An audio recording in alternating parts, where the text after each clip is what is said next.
아멘. 우리 한번 따라서 하십시다. 하나님의 징계. 하나님의 징계. 징계를 우리가 경히 여기지 말자. 그런 의미에서 좀 말씀을 드리기를 원하는데, 지난 주일이 12월 31일 마지막 주일이었죠. 그죠? 마지막 주일 날 오후에 우리가 히브리서 12장 1절로부터 4절까지 있는 내용을 가지고 어떤 말씀을 드렸느냐 하면은 인생은 경주자다. 인생은 경주자. 경주는 다른 박제라는 자죠. 경주자. 여기에서 제가 이런 말씀을 드렸어요. 첫 번째가 목표와 목적이 뚜렷해야 된다. 목표. 그 다음에 목적. 예수 그리스도가 우리의 목표가 되어서 예수님을 바라고 믿음의 주요 또 온전케 하시는 예수를 바라보자. 그리고 주님이 우리에게 주신 천국과 그 아름다운 집과 면류관이 우리의 목적이다. 받아야 되겠다. 그런 말씀입니다. 그 다음에 두 번째로 경주자가 달려가는데 얽매이기 쉬운 모든 무거운 것과 얽매이기 쉬운 모든 죄와 모든 무거운 것을 벗어버리고 달리자. 우리는 늘 순간순간 벗어버리는 그런 성도가 되어야 되겠다는 말씀을 드렸고, 우리가 싸우자. 피 흘리기까지 싸우되 무엇과 싸워야 되냐? 죄와 싸워야 된다. 이것이 성도 여러분들과 제가 신앙생활하는 태도다. 그렇게 이해할 수 있기를 바랍니다. 우리가 신앙생활 해 나갈 때에 그냥 인생은 경주자다. 이게 우리 신앙생활하는 성도의 어떤 신앙생활의 태도다. 이런 신앙생활을 가지고 이런 태도로 우리가 신앙생활을 하자. 그런 말씀입니다. 그러면서 성부영신 예배는 드렸지만 오늘은 이제 처음 새 수요일 밤 첫 예배를 드리면서 여러분들에게 히브리서 12장 5절로부터 13절 말씀을 가지고 징계에 대한 말씀을 드리고자 합니다. 징계, 야단치는 거죠. 야단치는 거. 저도 마누라한테 야단 맞으면 기분이 되게 안 좋아요. 야단치는 거, 징계. 그런데 여러분들에게 어떤 말씀을 드리고자 하느냐 하면, 우리가 이와 같은 신앙을 가지고 2024년을 살아가려고 노력을 하는데, 솔직하게 말씀을 드려서 100% 하나님의 말씀에 합하게 산다면은 얼마나 좋겠어요. 그죠? 100%. 그런데 살아가는 동안에 잘못된 길을 걷기도 하더라. 이게 우리가 이렇게 살기를, 우리가 목표와 목적을 바로 세우고 열심으로 피 흘리기까지 싸워가면서 달려가는 이런 신앙의 태도를 가지고, 밟으니까 삐그덕거려. 2024년을 달려가기를 원하는데, 그런데 가다가 가끔 엉뚱한 길로 빠질 때가 있어요. 우리 집사님이나 권사님 모르겠습니다만 나는 가끔 엉뚱한 길로 빠져요. 이렇게 엉뚱한 길로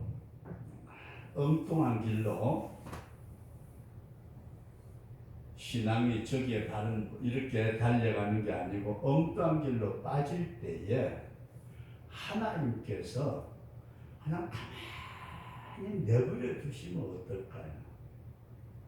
저와 여러분들이 영 빗나가겠죠.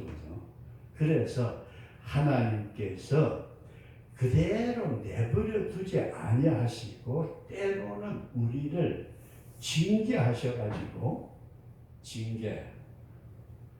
징계하셔가지고 우리의 신앙의 길을 바로 잡아주신다. 여기까지 이해되시면 나는 징계해서 바로 잡아주신다. 요게 오늘 여러분들에게 말씀을 드리고자 하는 우리 키포인트입니다. 이 징계라는 것이 이게 어떻게 보면 때리는 거니까 굉장히 아플 수가 있어요. 우리 텔레비전에 나오는 여자 무슨 박사인가 어제도 집사람이 잠깐 틀어놨는데 옆에서 이제 봤는데 초등학교 3년짜리가 80kg 나간다. 여동생 하나 있고 그 다음에 엄마는 암에 걸려가지고 머리 다 빠졌고 이제 이혼해가지고 또 거기에다가 불행스럽게 이혼해가지고 자기 엄마 친정 엄마가 혼자 계신데 거기 들어와서 같이 사는데 근데 잘 보세요. 우리가 애들 양육할 때도 나는 어린애에게 손 한 번 안 대고 막 그런 분들 보면은 신기해요.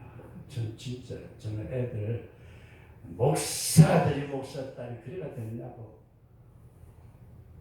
지금 지나고 가만히 생각해 보면은 나도 너무 지나쳤다 그런 생각이 드는데도 그때 당시는 그게 견딜 수 없는 거예요. 그랬는데 어제 텔레비전에 나오는 내용을 잠깐 보니까 그렇습니다. 자기 엄마가 이혼을 하고 몸은 병들고 암으로서 치료를 받고 있으면 언제 죽을지 모르니까 딸이 둘인데 초등학교 4학년짜리 큰애가 하자는 대로 다 들어주려고 하는 거예요. 안 된다는 게 없어. 안 된다. 컴퓨터 그것까지 한다 그러면 할머니는 안 돼. 너무 오래 했다 그러면 엄마는 그냥 내버려 두라는 얘기예요. 그러다 보니까 애가 통제할 수 없는 그런 상황에서 빠지는 걸 가만히 보면서 제가 옛날에 목회할 때 했던 얘기가 생각이 납니다. 영국에 아주 귀족이 있었대요. 우리나라의 양반인데 영국은 이 귀족이 지금도 있대요. 귀족. 이 귀족이 있는데 이 귀족이 애를 못 낳고 있다가 후손이 없다가 아주 나이가 늙어가지고 아들을 하나 얻었대요. 아들 하나 낳아놓으니까 얼마나 좋았겠어요. 그 묘기야 그렇게 키우는데 그 귀족에 큰 성이 있고 거기에 일꾼들도 많고 그런데 이놈이 어렸을 때부터 완전히 지멋대로 컸어요. 야단친다는 말은 꾸짖는다는 말은 평생 들어본 적이 없는 거예요. 그러니까 자기 집을 이제 우리가 흔히 말하는 성이라고 말해 밖에 나가서 앞에 있는 가게에 들어가면 지멋대로 집어와요. 남의 거라는 개념조차도 없어요. 집어오면은 주인이 도련님 그거 빼요. 그러면 그냥 꼼짝 못하는 거예요. 그러면 그 가게 주인이 이제 다른 타인을 통해 가지고 주인에게 얘기를 해요. 도련님이 과자를 얼마치 가져가십니다. 그래 내가 줄게. 이렇게 계속 해놔놓으니까 얘가 성장을 하면서 어떻게 성장을 했겠어요? 제대로 성장을 안 해놓으니까 결국 성장하면서 나쁜 애들하고 어울리기 시작하더니 살인자가 돼가지고 귀족의 권한으로도 어쩔 수 없이 사형을 받게 됐어요. 공개 처형을 받는데 쫙 하게 모여가지고 사형을 받을 때 마지막 소원이 뭐냐? 그랬더니 얘가 죽기 전 사형받기 전에 뭐라고 했냐면 엄마 아버지를 보고 싶대요. 그렇지 않아도 부모가 가슴에 메어질 듯이 아픈데 마지막 보고 싶다 그러니까 연락을 하니까 그래 내 자식이 잘못됐지만 자식이 죽는다는데 가봐야지 하고 부모가 갔는데 걔가요 어떤 행동을 했느냐면 이랬대요. 자기 아버지 엄마 얼굴에다 침을 뱉대. 탁 하고 침을 뱉더니 당신네들이 나를 죽이는 거야. 이게 뭔 소리예요? 잘 보세요. 부모가 내가 어긋난 길을 갈 때에 때렸어요. 그건 안 돼 하는 것이 있어야 될 줄로 그렇게 가르쳐야 되는데 그것 없이 그냥 도련님 만사 다 그냥 도련님 지멋대로 지가 왕이에요. 그러다 결국은 다른 사람에게 범죄하고 빼내고 범죄하면 빼내고 그래도 되는구나. 그러다 결국은 사형수가 돼가지고 죽을 때에 엄마 아빠의 얼굴에 침이 트면서 내가 왜 잘못 갈 때에 야단치지 않았어요. 당신네들이 내 인생을 망쳤습니다. 이게 영국의 귀족 아들이 사형을 받으면서 자기 부모에게 한 말이에요. 그럼 우리가 집사님과 권사님은 우리가 다 신앙생활 하는데 주님만 바라보고 천국 바라보고 그저 열심으로 최선을 다해서 제가 편하기까지 싸워가면서 그렇게 살려고 마음으로는 작정을 했는데 예수님이 우리 보고 뭐라고 그러셨어요? 마음에는 원이로되 육신이 약하다. 그래서 요게 조금 잘못되었을 때에 그냥 내버려 두면 그 길로 계속 가면 저건 안 돼. 그때에 주님이 우리를 앞길을 막는 경우가 있다. 그걸 우리는 표현을 할 때 뭐라고 그러느냐 하면은 하나님께서 우리를 징계하시는 것이다. 그렇게 이해를 하시면서 오늘 여러분들에게 이런 말씀을 드리고자 합니다. 첫 번째로는 너희들에게 권면하신 말씀을 잊었도다. 말씀을 잊었대요.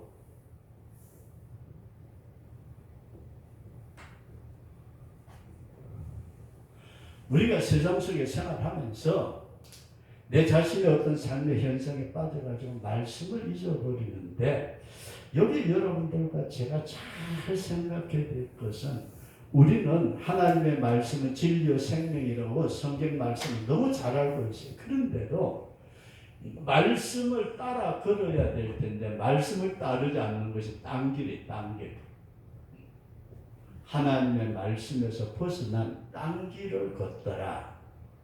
그리고 두 번째로는 우리는 주님을 섬기면서 주님을 통해서 모든 것에 만족을 얻어야 하는데 딴 길을 걷다 보면은 다른 것에서 만족을 추구하더라. 이거 잘 생각하세요. 딴 것에서 주님 아닌 딴 것에서 만족을 추구하려고 해요.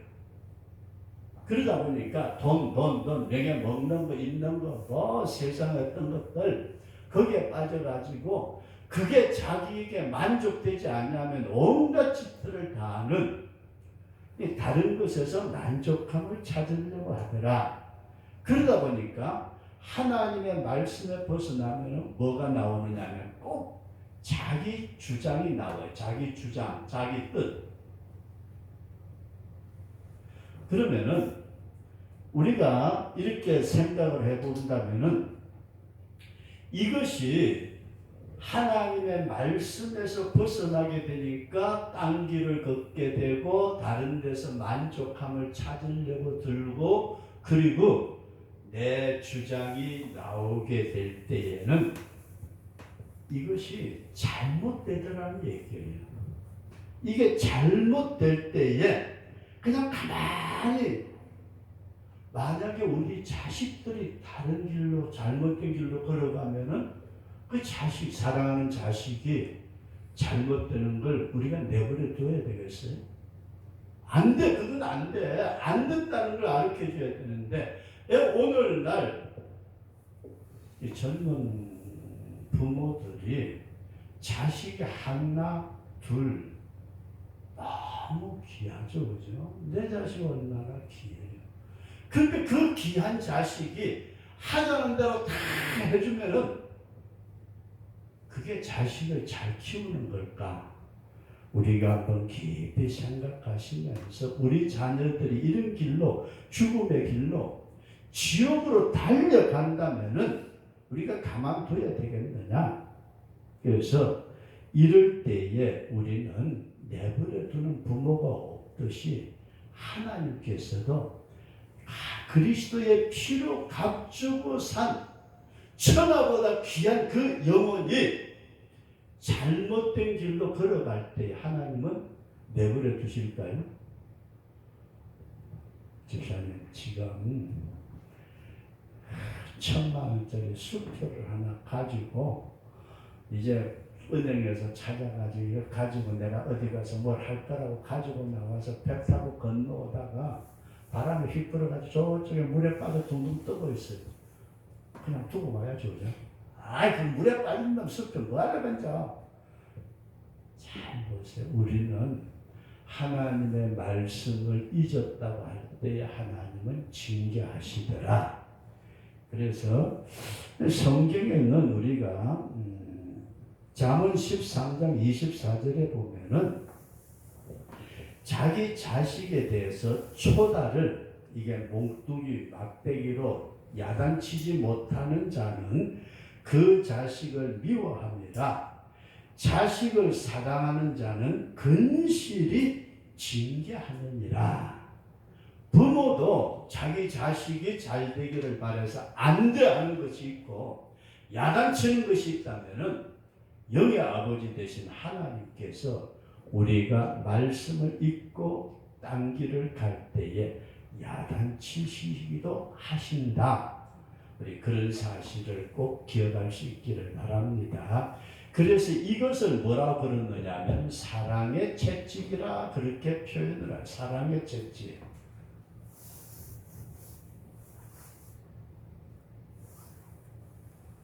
사랑하니까 때린다. 사랑하니까 때릴 때가 있어야죠. 그죠? 주께서 그 사랑하시는 자를 징계하시고 그 받으시는 아들마저 징계하시는데 징계가 없으면 사생자요. 그렇게 성경은 말씀을 하고 있습니다. 진정한 사랑은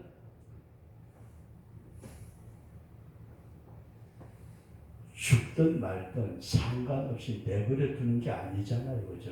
진정한 사랑은 그래서 저와 여러분들이 사랑의 채찍이라는 말을 하면서 만약에 사랑하지 않는다면 어떨까요?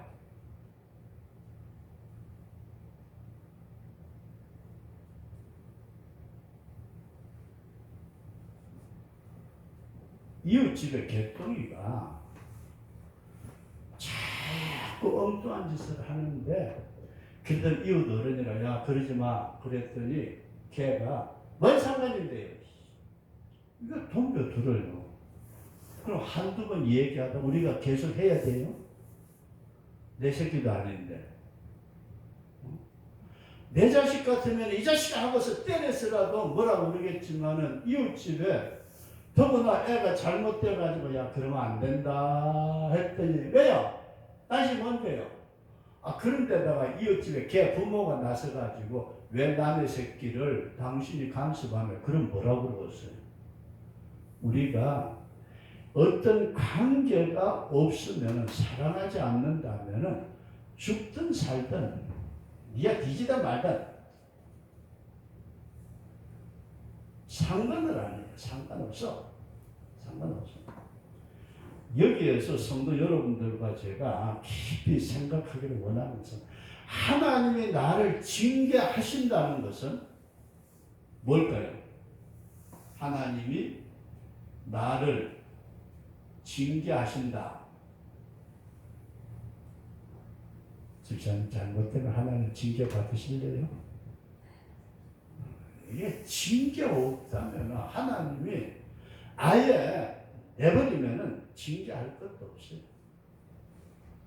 그래서 성경에 보니까 나를 사랑하시고 나에게 유익함을 주시려고 징계를 하시는데 우리가 징계를 당하는 당시에는 슬퍼 보이지만은 우리를 거룩함에 참여하게 하시고 평강의 열매를 맺게 하신다.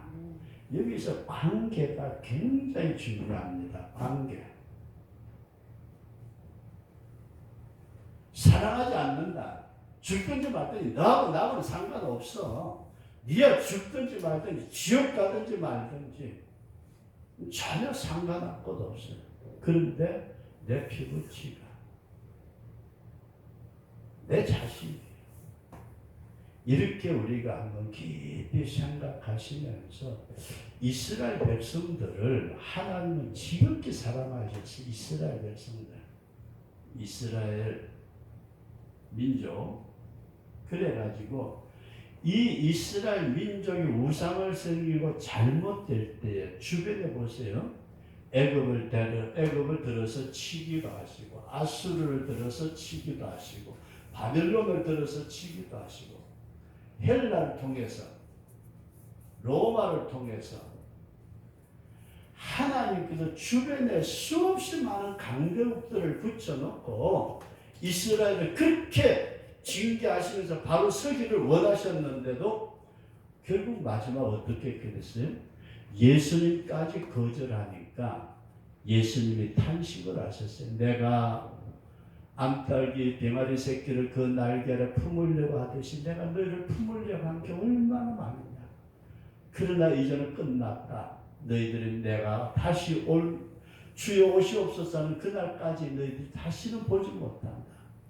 주님이 이스라엘 백성들을 그렇게 징계하시는 것은 이스라엘 백성을 미워서가 아니고 고쳐서 하나님의 백성으로 세우려고 했는데 이게 이제 마지막 때에 이스라엘 백성들이 민족적인 회개로 돌아올 것 같아요.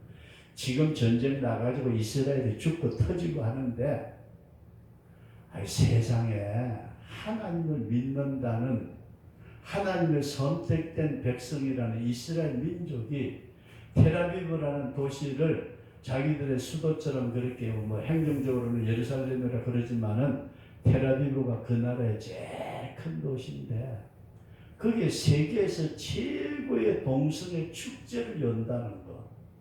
이건 소돔 고모라 성하고 비슷한 것 같잖아요. 그래서 하나님께서 이렇게 치시고 저렇게 치시고 지금 마지막 때에 아마 치시는 것도 어떻게 보면 이스라엘 백성들 마지막에 하나님 앞에 손들고 회개하도록 만드시지 않을까. 우리가 그렇게 생각하시면서 이 관계, 저와 여러분들과 하나님과 어떤 관계예요? 하나님과 어떤 관계?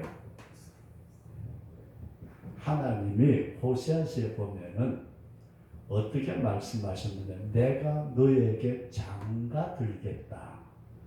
우리를 그리스도의 신부로 삼아 주신 줄로 믿습니다.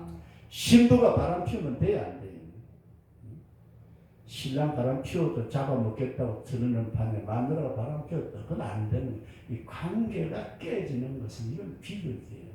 그래서 하나님이 우리를 징계하시는 목적이 뭔가 하고 봤더니 나를 사랑하시기 때문이었다. 그래서 이 말씀을 여러분들과 제가 깊이 생각하시면서 아하, 내가 병이 걸리고 물질의 문제가 생기고 가정의 문제가 생기고 온갖 문제가 생기는 것은 나를 사랑하시사 나를 바로 세워주시고자 하시는 하나님의 사랑의 채찍이다.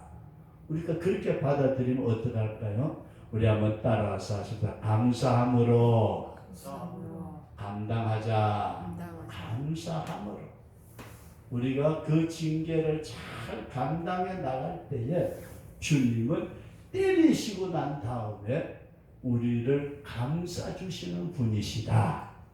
이런 사실을 우리가 깊이 생각할 때에 저와 여러분들이 징계라는 것이 오히려 나에게 주시는 큰 축복이다. 이걸 우리가 잊어버리지 말아야 될 줄로 믿습니다. 그리고 마지막으로 한 가지만 더 말씀을 드리고자 하는 것은 우리가 엉뚱하게 나갈 때 하나님이 여러 가지로 징계를 하시는데 한번 잘 한번 생각해 보십시다. 어린애가 잘못됐다고 아빠가 채찍을 들고 종아리 걷어 그리고 때리니까 눈물 찔끔 흘리는데 옆에서 엄마가 여보 그만해요. 그러면서 빨리 아빠한테 잘못했다고 그래. 아빠 잘못했어요. 다음에 그러지 마. 근데 채찍을 들어서 징계를 하실 때 저와 여러분들이 눈물 찔끔 뭐 찔끔요? 다시는 안 그렇습니다 하고 회개하는 것이 이게 우리가 받아들여야 될 징계입니다. 하나님 잘못했습니다. 하나님이 나를 이렇게 사랑하시는데 내가 엉뚱한 길로 갔습니다. 그러면서 궤도를 수정하게 되는데 궤도 가는 방향 하나님의 말씀을 잊어버리고 잘못된 길을 가다가 하나님 징계하실 궤도 수정해가지고 바른 길로 들어서게 되는 것 저와 여러분들이 이런 하나님의 어떤 징계가 있을 때에 우리가 즉시 회개하고 돌아서는 우리 그런 역사가 일어날 수 있기를 축원합니다. 그래서 출애굽기 17장에서 제가 이런 말씀을 드린 적이 있어요. 출애굽기 17장 1절에서 보면 쪼개진 반석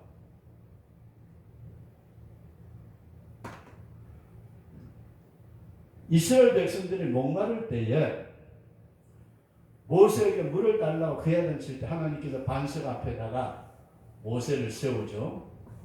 모세야 서라. 지팡이 잡고. 근데 반석 위에 내가 서리라. 하나님이 서리라. 지팡이 가지고 때렸더니 어떻게 됐어요?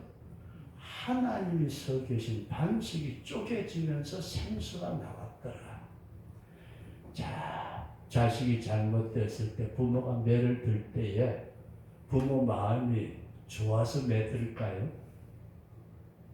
부모도 마음 아프죠. 그죠? 내 자식 안 저래야 되는데 그런데 잘 보세요. 어떤 놈은 맞으면 아이고 잘못했어요 하고 그 자식을 바닥 딛는 놈이 있는가 하면 어떤 놈은 죽으라고 입 꽉 다물고 맞아도 이 자식은 잘못했다 소리 안 하는 놈이 있고 어떤 놈은 어때요? 아버지 매들으면 도망가 버리죠. 그죠? 지금 도망가가지고 저녁에 기어들어지도 않고. 그런데 여기서 제가 이런 말씀을 드렸어요.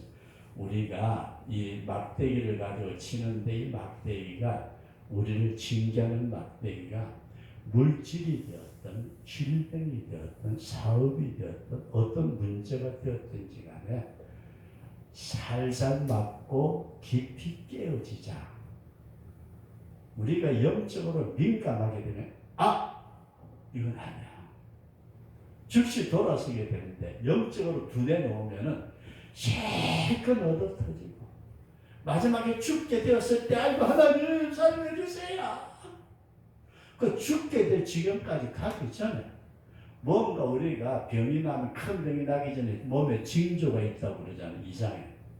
그 즉시 그걸 깨달으면 옛날에 호미로 막을 것도 처음 잘하면 될 걸 못해가지고 가래로도 못 막는다는 말이 있듯이 우리가 이 징계라는 사실을 우리가 생각할 때 징계는 회복의 코스다. 회복의 과정이다. 그 징계를 세게 맞고 마지막에 죽을 임시에 가서 아이고 하나님 잘못했습니다. 그러지 말고